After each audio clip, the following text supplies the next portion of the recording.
अब राम मंदिर ट्रस्ट में बहुत बड़ी सफाई की तैयारी शुरू हो चुकी है। जिन पदाधिकारियों की लापरवाही या फिर मिलीभगत से प्रभु श्री राम के चढ़ावे में हेराफेरी हुई, उन्हें अब ट्रस्ट से हमेशा हमेशा के लिए बाहर का रास्ता दिखाया जा सकता है।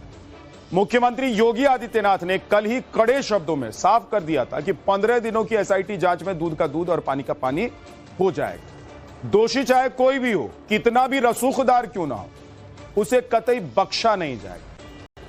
साफ है कि सूबे के मुखिया ने खुद कमान संभाल ली है। अब सबसे बड़ा सवाल यह है कि ट्रस्ट के भीतर छिपा असली गुनहगार कौन है, जिसने मर्यादा पुरुषोत्तम के दरबार में ही मर्यादा की धज्जियां उड़ा दी। और क्या इस हेरा फेरी का असली मास्टरमाइंड कभी सामने आ पाएगा? बड़ी खबर इसी से जुड़ी हुई, राम मंदिर चढ़ावा गबन मामले में बड़ी खबर यह है कि चंपत राय के करीबी टिन्नू यादव पर शिकंजा कस सकता है। टिन्नू यादव के खिलाफ कार्रवाई की तैयारी चल रही है। ये एसआईटी सूत्रों के हवाले से खबर मिल रही। कुछ बैंक कर्मचारियों पर भी एसआईटी की कार्रवाई संभव है। चढ़ावा हेराफेरी मामले में जल्द एफआईआर दर्ज हो सकती है। आरोपियों को गिरफ्तार कर उन्हें जेल भी भेजा जा सकता है। इसका मतलब यह है, जो सूत्रों के हवाले से जानकारी है, कि हेराफेरी को लेकर कुछ ना कुछ तो एसआईटी की टीम को पता चला है।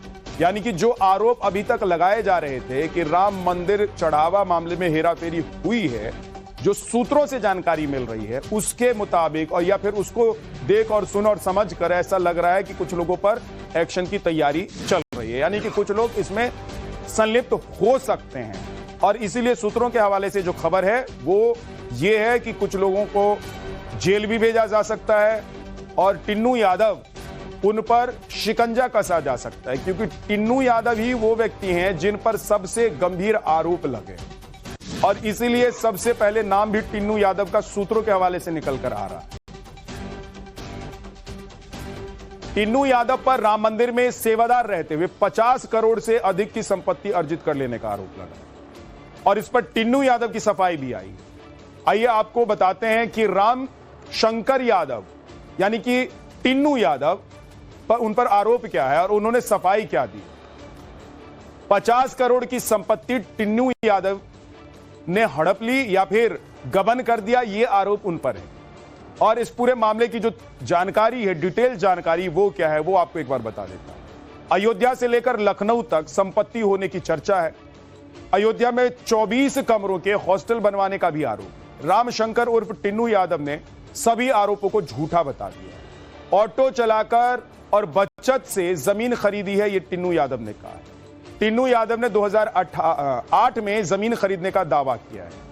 राम मंदिर पर फैसला आने से पहले ही मकान बना लिया, यह भी टिन्नू यादव कह रहे हैं।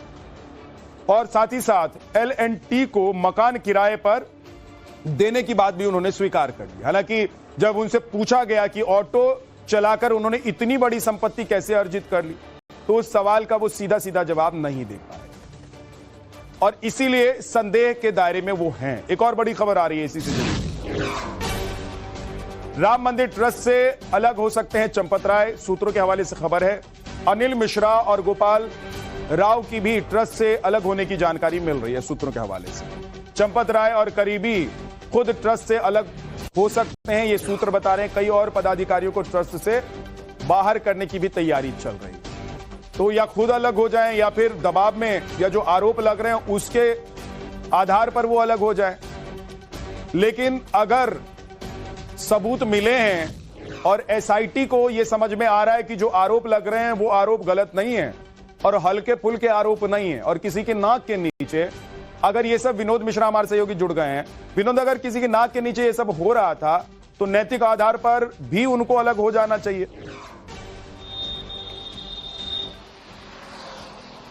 बिल्कुल, देखिए, लेकिन चूंकि कहा जा रहा था कि एसआईटी की जांच शुरू हो चुकी है और एसआईटी तमाम ऐसे पदाधिकारियों से लगातार, जो ट्रस्ट के पदाधिकारी हैं, उनसे पूछताछ कर रही थी। ऐसे में ये वक्त सही नहीं था उन्हें इस ट्रस्ट से हटाने की। लेकिन जो खबरें हमारे पास हैं, जो जानकारियां मिली हैं, कहा जा रहा है कि दिल्ली से लेकर लखनऊ तक इस बात की चर्चा हुई है कि ऐसे तमाम पदाधिकारी जिनकी भूमिका को लेकर सवाल उठे हैं, भले उनकी भूमिका इसमें ना रही हो डायरेक्टली, लेकिन इनडायरेक्टली भी है। अगर उनके कोई करीबी ने इसे अंजाम दिया है या उनकी जानकारी में ये है या नहीं भी है, तो उनकी लापरवाही मानी जाएगी और ऐसे में उनको इस पद से हट जाना चाहिए। एक नई प्रोसेस, एक नई व्यवस्था बनाने की बात हो रही है और इसलिए जरूरी है कि ट्रस्ट के तमाम पदाधिकारियों को अलग किया जाए। एक बात यह है कि लोग ये कह रहे हैं कि भाई इस पूरे मामले में अब होगा क्या? अगर आरोप सही साबित होते हैं तो कुछ छोटे मोटे लोगों को सजा दे दी जाएगी, उनके खिलाफ कार्रवाई हो जाएगी।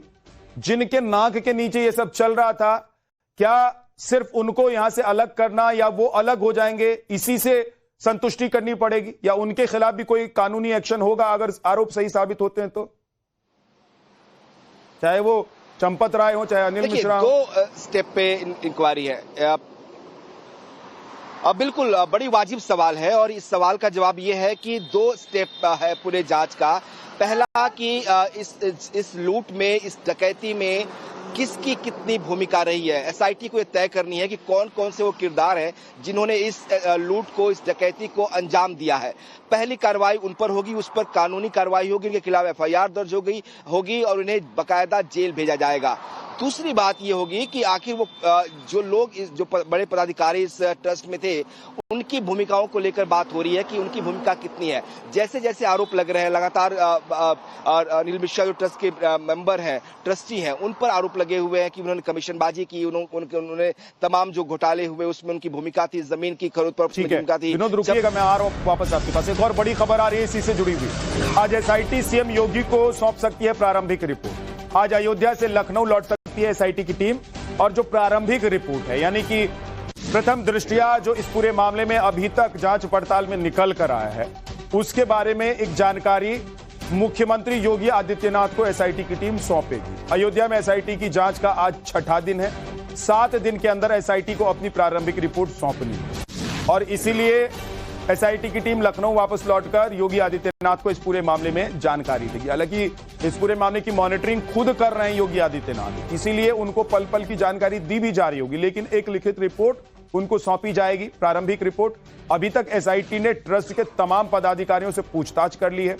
डोनेशन काउंटिंग से जुड़े सभी कर्मचारी और बैंक कर्मचारियों से भी पूछताछ हो चुकी है। विनोद हमारे सहयोगी जुड़े हुए हैं, एक बार फिर से उनके पास चलते हैं। विनोद, मॉनिटरिंग योगी आदित्यनाथ खुद कर रहे हैं, तो अभी फिलहाल उनको फोन के जरिए भी बताया ही जा रहा होगा कि क्या चल रहा है, और इसीलिए कल जो उन्होंने बोला या जो संदेश दिया वो बहुत कड़ा था, तीखा था। अब रिपोर्ट क्या आज ही सौंप दी जाएगी प्रारंभिक, या कल तक होगी रिपोर्ट की पेशी? और देखिए, कहा जा रहा है कि आज शाम तक एसआईटी की टीम वापस लौट सकती है, क्योंकि 15 दिन के टाइम बाउंड किया गया था। कल सीएम ने खुद इस बात को मंच से बोला कि 15 दिन का इंतजार करना होगा आपको। ये कहा गया था जब शुरुआती दौर में एसआईटी का गठन हुआ कि अगले 7 दिनों के अंदर एसआईटी को अपनी प्रिलिमिनरी रिपोर्ट जो है, जो प्रारंभिक रिपोर्ट है, वो सबमिट करेगी। उसके बाद 15 दिन के अंदर पूरी रिपोर्ट जो है एसआईटी सबमिट करेगी, ताकि लोगों पर कार्रवाइयां हो सके। खबर यह है, जो सोर्सेज दावा कर रहे हैं कि एसआईटी ने अपनी आधी मैक्सिमम जांच जो है वो अब तक पूरी कर ली है। उसके बिना पर एक रिपोर्ट तैयार की जाएगी जो सीएम को सौंपी जाएगी। ये रिपोर्ट आज एसआईटी वहां से लौटने के बाद जो कागजी कार्रवाई है वो शुरू करेगी और संभवतः आज शाम को या कल जो है ये रिपोर्ट सीएम को दी जाएगी, ताकि उसके आधार पर आगे कार्रवाइयां, और इसी रिपोर्ट के आधार पर एफआईआर भी दर्ज हो सकती है, ये जानकारी मिल रही है। विनोद, आप हमारे साथ मंदिर में हुए चढ़ावा गबन मामले में मुख्यमंत्री योगी आदित्यनाथ की 24 घंटे पहले आई चेतावनी के बाद अब राम मंदिर ट्रस्ट में बहुत बड़ी सफाई की तैयारी शुरू हो चुकी है। जिन पदाधिकारियों की लापरवाही या फिर मिलीभगत से प्रभु श्री राम के चढ़ावे में हेराफेरी हुई, उन्हें अब ट्रस्ट से हमेशा हमेशा के लिए बाहर का रास्ता दिखाया जा सकता है। मुख्यमंत्री योगी आदित्यनाथ ने कल ही कड़े शब्दों में साफ कर दिया था कि 15 दिनों की एसआईटी जांच में दूध का दूध और पानी का पानी हो जाएगा। दोषी चाहे कोई भी हो, कितना भी रसूखदार क्यों ना हो, उसे कतई बख्शा नहीं जाएगा। साफ है कि सूबे के मुखिया ने खुद कमान संभाल ली है। अब सबसे बड़ा सवाल यह है कि ट्रस्ट के भीतर छिपा असली गुनहगार कौन है, जिसने मर्यादा पुरुषोत्तम के दरबार में ही मर्यादा की धज्जियां उड़ा दी, और क्या इस हेरा फेरी का असली मास्टरमाइंड कभी सामने आ पाएगा? बड़ी खबर इसी से जुड़ी हुई, राम मंदिर चढ़ावा गबन मामले में बड़ी खबर यह है कि चंपत राय के करीबी टिन्नू यादव पर शिकंजा कस सकता है। टिन्नू यादव के खिलाफ कार्रवाई की तैयारी चल रही है। ये एसआईटी सूत्रों के हवाले से खबर मिल रही। कुछ बैंक कर्मचारियों पर भी एसआईटी की कार्रवाई संभव है। चढ़ावा हेराफेरी मामले में जल्द एफआईआर दर्ज हो सकती है। आरोपियों को गिरफ्तार कर उन्हें जेल भी भेजा जा सकता है। इसका मतलब यह है, जो सूत्रों के हवाले से जानकारी है, कि हेराफेरी को लेकर कुछ ना कुछ तो एसआईटी की टीम को पता चला है। यानी कि जो आरोप अभी तक लगाए जा रहे थे कि राम मंदिर चढ़ावा मामले में हेराफेरी हुई है, जो सूत्रों से जानकारी मिल रही है उसके मुताबिक, और या फिर उसको देख और सुन और समझ कर ऐसा लग रहा है कि कुछ लोगों पर एक्शन की तैयारी चल रही है। यानी कि कुछ लोग इसमें संलिप्त हो सकते हैं, और इसीलिए सूत्रों के हवाले से जो खबर है वो ये है कि कुछ लोगों को जेल भी भेजा जा सकता है और टिन्नू यादव, उन पर शिकंजा कसा जा सकता है, क्योंकि टिन्नू यादव ही वो व्यक्ति हैं जिन पर सबसे गंभीर आरोप लगे, और इसीलिए सबसे पहले नाम भी टिन्नू यादव का सूत्रों के हवाले से निकल कर आ रहा है। टिन्नू यादव पर राम मंदिर में सेवादार रहते हुए 50 करोड़ से अधिक की संपत्ति अर्जित कर लेने का आरोप लगा, और इस पर टिन्नू यादव की सफाई भी आई। आइए आपको बताते हैं कि राम शंकर यादव यानी कि टिन्नू यादव पर उन पर आरोप क्या है और उन्होंने सफाई क्या दी। 50 करोड़ की संपत्ति टिन्नू यादव ने हड़प ली या फिर गबन कर दिया, ये आरोप उन पर है। और इस पूरे मामले की जो जानकारी है, डिटेल जानकारी, वो क्या है वो आपको एक बार बता देता हूं। अयोध्या से लेकर लखनऊ तक संपत्ति होने की चर्चा है। अयोध्या में 24 कमरों के हॉस्टल बनवाने का भी आरोप। रामशंकर उर्फ टिन्नू यादव ने सभी आरोपों को झूठा बता दिया। ऑटो चलाकर और बचत से जमीन खरीदी है, ये टिन्नू यादव ने कहा। टिन्नू यादव ने 2008 में जमीन खरीदने का दावा किया है। राम मंदिर पर फैसला आने से पहले ही मकान बना लिया, ये भी टिन्नू यादव कह रहे हैं। और साथ ही साथ L&T को मकान किराए पर देने की बात भी उन्होंने स्वीकार कर ली। हालांकि जब उनसे पूछा गया कि ऑटो चलाकर उन्होंने इतनी बड़ी संपत्ति कैसे अर्जित कर ली, तो उस सवाल का वो सीधा सीधा जवाब नहीं दे पाए, और इसीलिए संदेह के दायरे में वो हैं। एक और बड़ी खबर आ रही है इसी से जुड़ी। राम मंदिर ट्रस्ट से अलग हो सकते हैं चंपत राय, सूत्रों के हवाले से खबर है। अनिल मिश्रा और गोपाल राव की भी ट्रस्ट से अलग होने की जानकारी मिल रही है सूत्रों के हवाले से। चंपत राय और करीबी खुद ट्रस्ट से अलग हो सकते हैं, ये सूत्र बता रहे हैं। कई और पदाधिकारियों को ट्रस्ट से बाहर करने की भी तैयारी चल रही है। तो या खुद अलग हो जाएं या फिर दबाव में, या जो आरोप लग रहे हैं उसके आधार पर वो अलग हो जाए।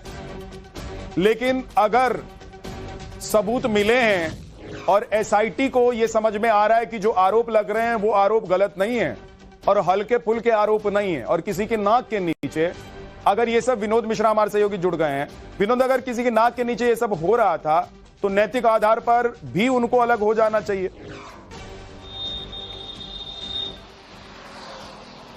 बिल्कुल, देखिए, लेकिन चूंकि कहा जा रहा था कि एसआईटी की जांच शुरू हो चुकी है और एसआईटी तमाम ऐसे पदाधिकारियों से लगातार, जो ट्रस्ट के पदाधिकारी हैं, उनसे पूछताछ कर रही थी। ऐसे में ये वक्त सही नहीं था उन्हें इस ट्रस्ट से हटाने की। लेकिन जो खबरें हमारे पास हैं, जो जानकारियां मिली हैं, कहा जा रहा है कि दिल्ली से लेकर लखनऊ तक इस बात की चर्चा हुई है कि ऐसे तमाम पदाधिकारी जिनकी भूमिका को लेकर सवाल उठे हैं, भले उनकी भूमिका इसमें ना रही हो डायरेक्टली, लेकिन इनडायरेक्टली भी है। अगर उनके कोई करीबी ने इसे अंजाम दिया है या उसकी उनकी जानकारी में ये है या नहीं भी है, तो उनकी लापरवाही मानी जाएगी, और ऐसे में उनको इस पद से हट जाना चाहिए। एक नई प्रोसेस, एक नई व्यवस्था बनाने की बात हो रही है, और इसलिए जरूरी है कि ट्रस्ट के तमाम पदाधिकारियों को अलग किया जाए। एक बात यह है कि लोग ये कह रहे हैं कि भाई इस पूरे मामले में अब होगा क्या। अगर आरोप सही साबित होते हैं तो कुछ छोटे मोटे लोगों को सजा दे दी जाएगी, उनके खिलाफ कार्रवाई हो जाएगी।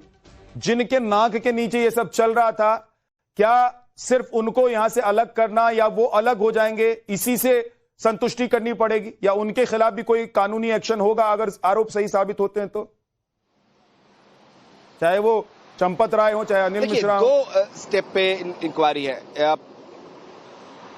बिल्कुल बड़ी वाजिब सवाल है, और इस सवाल का जवाब यह है कि 2 स्टेप है पूरे जांच का। पहला कि इस लूट में, इस डकैती में किसकी कितनी भूमिका रही है। एसआईटी को यह तय करनी है कि कौन कौन से वो किरदार हैं जिन्होंने इस लूट को, इस डकैती को अंजाम दिया है। पहली कार्रवाई उन पर होगी, उस पर कानूनी कार्रवाई होगी, उनके खिलाफ एफआईआर दर्ज होगी और उन्हें बकायदा जेल भेजा जाएगा। दूसरी बात ये होगी कि आखिर वो जो लोग जो बड़े पदाधिकारी इस ट्रस्ट में थे, उनकी भूमिकाओं को लेकर बात हो रही है कि उनकी भूमिका कितनी है। जैसे जैसे आरोप लग रहे हैं लगातार, अनिल मिश्रा जो ट्रस्ट के मेंबर हैं, ट्रस्टी हैं, उन पर आरोप लगे हुए हैं कि उन्होंने कमीशनबाजी की, उन्होंने तमाम जो घोटाले हुए उसमें उनकी भूमिका थी, जमीन की खरीद पर भूमिका थी। विनोद रुकिएगा, मैं आ रहा हूं वापस आपके पास। एक और बड़ी खबर आ रही है इसी से जुड़ी हुई। आज एसआईटी सीएम योगी को सौंप सकती है प्रारंभिक रिपोर्ट। आज अयोध्या से लखनऊ लौट सकती है एसआईटी की टीम, और जो प्रारंभिक रिपोर्ट है, यानी कि प्रथम दृष्टया जो इस पूरे मामले में अभी तक जांच पड़ताल में निकल कर आया है, उसके बारे में एक जानकारी मुख्यमंत्री योगी आदित्यनाथ को एसआईटी की टीम सौंपेगी। अयोध्या में एसआईटी की जांच का आज छठा दिन है। 7 दिन के अंदर एसआईटी को अपनी प्रारंभिक रिपोर्ट सौंपनी है, और इसीलिए एसआईटी की टीम लखनऊ वापस लौटकर योगी आदित्यनाथ को इस पूरे मामले में जानकारी देगी। हालांकि इस पूरे मामले की मॉनिटरिंग खुद कर रहे हैं योगी आदित्यनाथ, इसीलिए उनको पल पल की जानकारी दी भी जा रही होगी, लेकिन एक लिखित रिपोर्ट उनको सौंपी जाएगी, प्रारंभिक रिपोर्ट। अभी तक एसआईटी ने ट्रस्ट के तमाम पदाधिकारियों से पूछताछ कर ली है। डोनेशन काउंटिंग से जुड़े सभी कर्मचारी और बैंक कर्मचारियों से भी पूछताछ हो चुकी है। विनोद हमारे सहयोगी जुड़े हुए हैं, एक बार फिर से उनके पास चलते हैं। विनोद, मॉनिटरिंग योगी आदित्यनाथ खुद कर रहे हैं, तो अभी फिलहाल उनको फोन के जरिए भी बताया ही जा रहा होगा कि क्या चल रहा है, और इसीलिए कल जो उन्होंने बोला या जो संदेश दिया वो बहुत कड़ा था, तीखा था। अब रिपोर्ट क्या आज ही सौंप दी जाएगी प्रारंभिक, या कल तक होगी रिपोर्ट की पेशी? और देखिए, कहा जा रहा है कि आज शाम तक एसआईटी की टीम वापस लौट सकती है, क्योंकि 15 दिन के टाइम बाउंड किया गया था। कल सीएम ने खुद इस बात को मंच से बोला कि 15 दिन का इंतजार करना होगा आपको। ये कहा गया था जब शुरुआती दौर में एसआईटी का गठन हुआ कि अगले 7 दिनों के अंदर एसआईटी को अपनी प्रिलिमिनरी रिपोर्ट जो है, जो प्रारंभिक रिपोर्ट है, वो सबमिट करेगी। उसके बाद 15 दिन के अंदर पूरी रिपोर्ट जो है एसआईटी सबमिट करेगी, ताकि लोगों पर कार्रवाइयां हो सके। खबर यह है, जो सोर्सेज दावा कर रहे हैं कि एसआईटी ने अपनी मैक्सिमम जांच जो है वो अब तक पूरी कर ली है। उसके बिना पर एक रिपोर्ट तैयार की जाएगी जो सीएम को सौंपी जाएगी। ये रिपोर्ट आज एसआईटी वहां से लौटने के बाद जो कागजी कार्रवाई है वो शुरू करेगी, और संभवतः आज शाम को या कल जो है ये रिपोर्ट सीएम को दी जाएगी, ताकि उसके आधार पर आगे कार्रवाइयां, और इसी रिपोर्ट के आधार पर एफआईआर भी दर्ज हो सकती है, ये जानकारी मिल रही है। विनोद, आप हमारे साथ